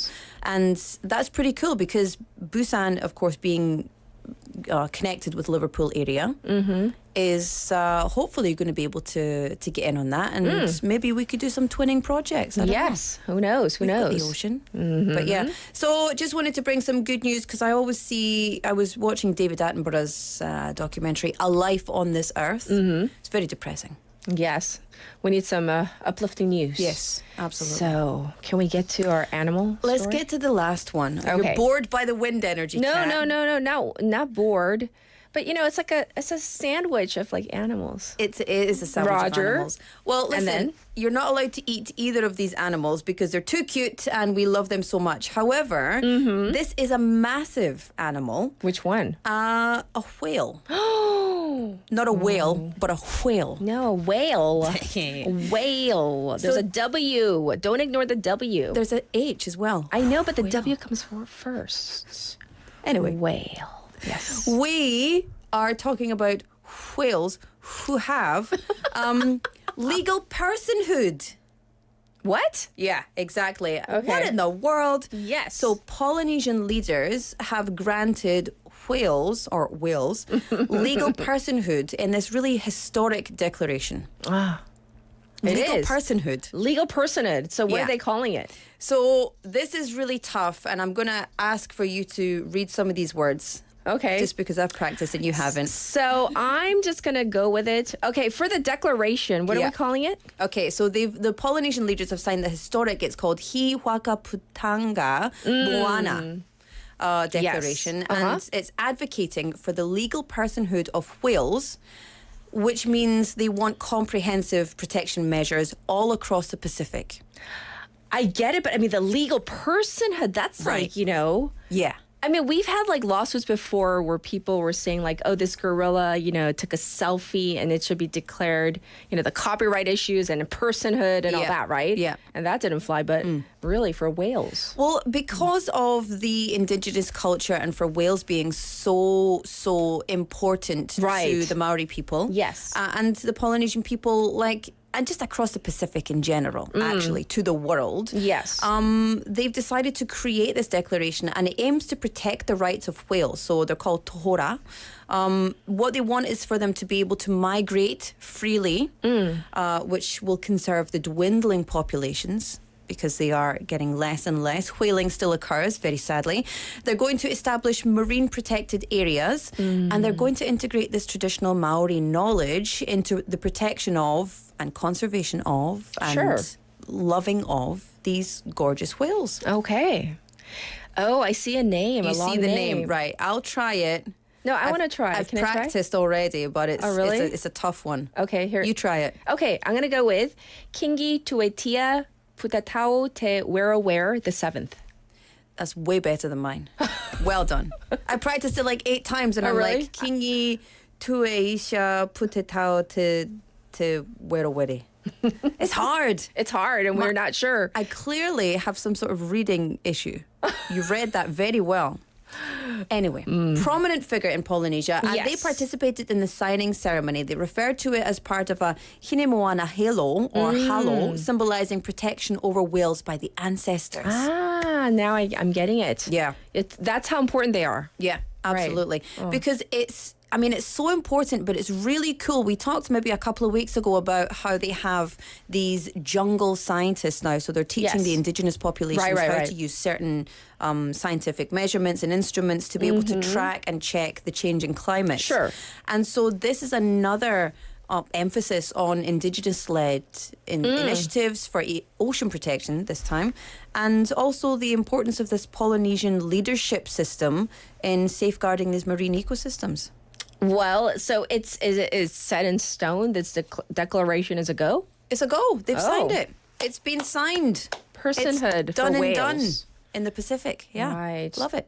You know, and oftentimes, like, we tend to think like human beings are like, you know, on the top of the food chain, or, you know, we have all the power, obviously, but marine species, dogs, so intelligent, and they communicate in their own way. It's just, we're just too stupid to understand what they're saying. So I was, like I said, I was watching David Attenborough's A Life on This Planet. If you haven't seen it, please do check it out. It's not a recent one. It's an older one. Yes. Maybe a few years. And he is talking about the wild used to be wild, but we have unwilded the planet. Unwilded. The planet needs to be wild. The planet needs wild spaces. So True. we need to stop tearing things down. Like, so much of the Amazon rainforests are gone, and in place they've planted palm groves for palm oil. Yes, yes. So it's going to make such a huge impact over the next 10, 20, 30, 40 years. Yes. We've got to do our bit, like Roger and the whales. Yes, indeed. Roger and the whales. I love it.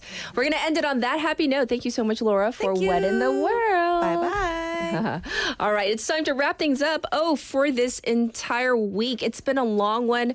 And not in a negative way. We love delivering the latest information, especially with the election that we've been building up to for the past several months. So thank you so much for joining us and tuning in and texting in all those favorite songs of yours.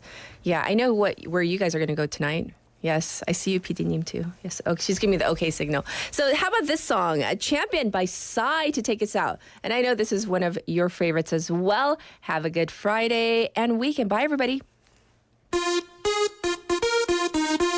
진정 즐길 줄 아는 여러분이 이 나라의 챔피언입니다.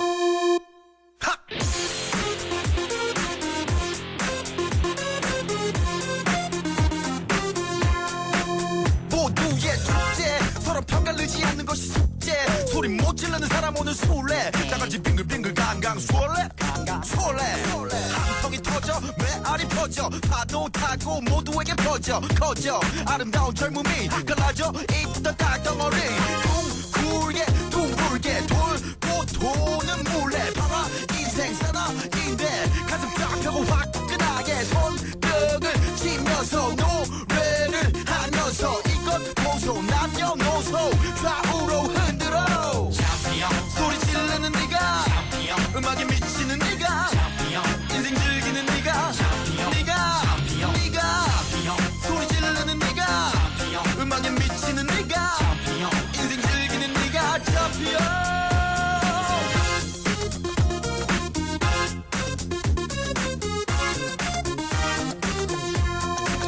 전경과 학생 서로 대립해서 지만 나인 같아 고로 열광하고 싶은 마음 같아 오늘부로 힘을 모아 합세 하나로 합체 모두 힘을 길러 젊음을 질러 자유로운 외침이 저기 높은 하늘 찔러 소리 질러 우리는 최도권 찔러 둥글게 돌고 도는 물레 봐라 인생 사람인데 똑같이 모두 어깨 동무 손뼉을 치면서 노래를 하면서 파벌 없이 성별 없이 앞뒤로 흔들어 소리 지르는 네가 음악에 미치는 네가 인생 즐기는 네가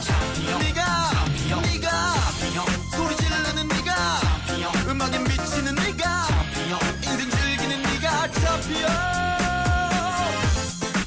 Bounce with me Yeah Check it out There's another one 질러볼까 더 크게 뛰어올라 더 높게 내일 걱정은 내일 모레 오늘을 미쳐보게 둥글게 돌고 도는 몰래 방아 인생 한방이